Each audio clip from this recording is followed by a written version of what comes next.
Hey there, welcome back to the Biofield Hacker channel. As always, before we dive in, just a quick note. I'm not a medical, psychological, legal, or financial expert, nor do I claim to be. Okay, I was prepared to be off for the weekend and way past done with my videos, but my channeling came in last night and had me grinning quite a bit. It didn't seem as urgent as the last one, but I was lightly prodded to get it up today, so here we are. I'm just the mailman, but even the mailman can find humor in the delivery. So back to the video. If the title triggered you, good. Admitting you have a problem is the first step. Enough said. If the title resonates, this video may provide some sparks to support your navigation of the loud in your family, social circle, workplace, wherever you find these insights useful. Oh, and before I forget, just consider this video one big field hack to inspire as you should so choose. I'm hoping you'll experiment yourself, but then again, I'm all about lived wisdom. Intelligence isn't loud. That is ego and insecurity. Just because you can doesn't mean you should. They would spend endless hours vigorously prattling on about their belly buttons if they knew they had an audience to listen or debate or get aggravated or whatever energy du jour they're looking to consume. Yes, I said consume. Someone who is always talking or sucking the proverbial air out of the room with their endless opinions and prattle is actually just a scared little energy vampire that has a mask of bravado and a weak constitution. In their inner narrative, they're just really scared that if they stop talking and trying to control the narrative, that the truth about them will be uncovered. The performative mask will be torn off. If you aren't talking, you're observing. If you aren't observing, you aren't learning. And if you aren't continually dedicated to learning and growing, then you're decaying. Those that talk the loudest have the least of value to share. They actually make me laugh once you have a read on their energy. It's kind of like watching a big fat spastic fish out of the water, flailing and sputtering, their emotions and contents all around, but not getting anywhere. I don't mean to be disrespectful to the fish, as they don't deserve that lack of reverence. But loud people do, though.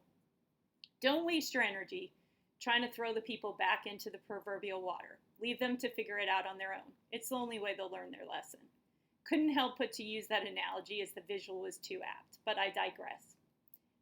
Observe true intelligence in yourself and others. True leaders, whether in title or just how they operate as a human, aren't egoic.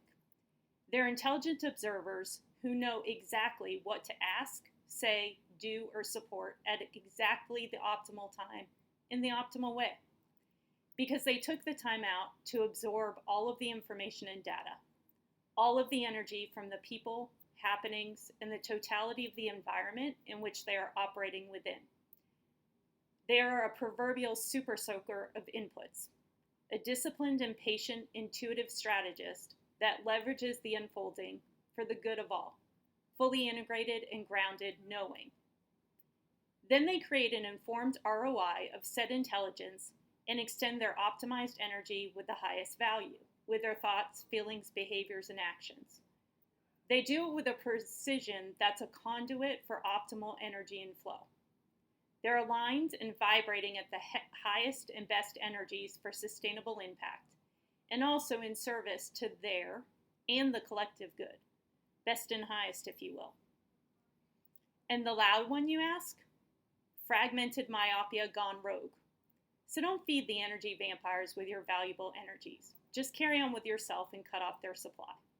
They have a negative energy ROI, so don't waste your time even for another minute thinking about or listening to them. You know the saying that thou doth protest too much? Yeah, that. If you know, you know. By merely extracting your energy from their hot air balloon, it'll have the domino effect of deflating it on its own lack of merit, without your beautiful energy to sustain it. It was all boisterous fluff in the first place. A foundation with big fat gaping holes if you really dissected it. People who actually know don't have to spend their valuable time and energy talking about how much they know. They're just focused on observation to increase their ever-evolving knowing. If this resonates, operationalize it for yourself. You don't have to take my word for it. Gather the data yourself. Hypothesize, experiment, gather the data, and synthesize your results. Live in your best energetic flow for yourself, for both you and others.